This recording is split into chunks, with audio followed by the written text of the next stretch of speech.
Magandang araw po sa inyong lahat, lalo na sa ating mga pinuno, kawal, kawani at pamilya na hukbong katihan ng Pilipinas.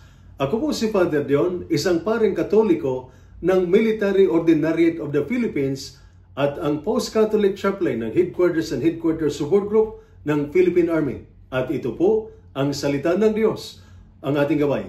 Ngayon po ay Friday, September 19, 2025, ng ika-24 na linggo sa karaniwang panahon. Ang ating mga pagbasa mula sa banal na kasulatan sa araw na ito ay naghamon sa atin na ipagtanggol ang mabuting laban ng pananampalataya. Sa unang pagbasa, mula sa unang sulat ni San Pablo kay Timoteo, chapter 6, verses 2 to 12, pinaaalalahanan ni San Pablo si Timoteo, ipaglaban mo ang mabuting laban ng pananampalataya. Panghawakan mo ang buhay na walang hanggan. Binalaan niya laban sa kasakiman, pagmamataas at tukso ng kayamanan. Sa halip, tinawag niya tayong magsikap sa katuwiran, kabanalan, pananampalataya, pag-ibig, pagtitiis, at kahinahunan. Ipinapaalala sa atin na ang tunay na laban ay hindi lang nasa labas, kundi nasa loob. Laban sa kasalanan, kayabangan, at katiwalian. Bilang mga sundalo, alam natin ito. Bawat misyon ay may kalaban. Ngunit ang pinakamahirap na labanan ay ang sariling damdamin, pride, galit, pandaraya, o tukso ng maling paggamit ng kapangyarihan. Sabi ni San Pablo, ang tunay na lakas ay hindi nasusukat sa pera, ranggo o medalya, kundi sa katapatan at pananampalataya sa Diyos.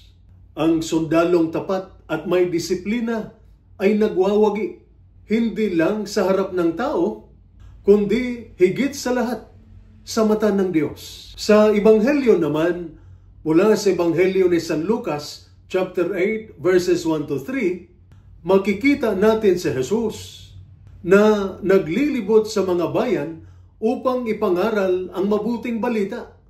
At hindi siya nag-iisa. Kasama niya ang mga apostol at pati mga babae na kanyang pinagaling at pinatawad. Dalawang bagay ang itinuturo nito sa atin. Una, ang misyon ay sama-samang laban. Tulad ng isang unit ng sundalo, walang nag-iisa. Sa simbahan, lahat ay may papel.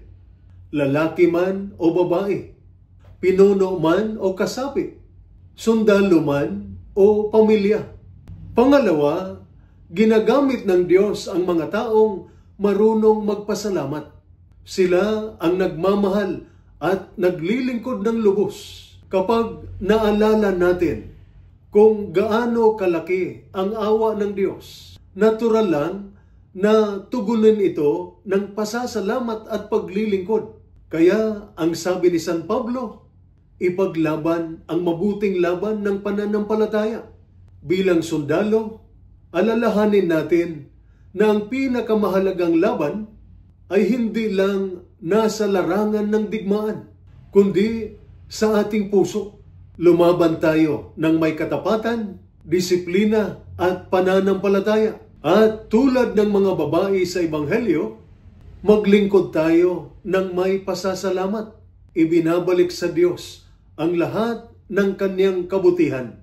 Ito po ang salita ng Diyos, ang ating gabay. Manalangin tayo. Panginoong Diyos, salamat sa pagtawag sa amin na ipaglaban ang mabuting laban ng pananampalataya. Pagpalain mo ang aming mga sundalo ng tapang sa panganib, lakas sa gitna ng pagsubok, at katapatan sa paglilingkod. Ingatan mo ang kanilang mga pamilya na naghihintay at nananalangin sa tahanan. Biyayaan mo sila ng kapayapaan, pag-asa at pagtitis. Naway ang aming paglilingkod sa bayan ay sumasalamin sa aming paglilingkod sa iyo.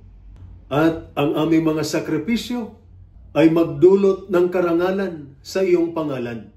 sa pamamagitan ni Kristo na aming Panginoon. Amen. At sumainyo at sa inyong pamilya ang pagpapala na makapangyarihang Diyos, Ama, Anak, at Espiritu Santo. Amen.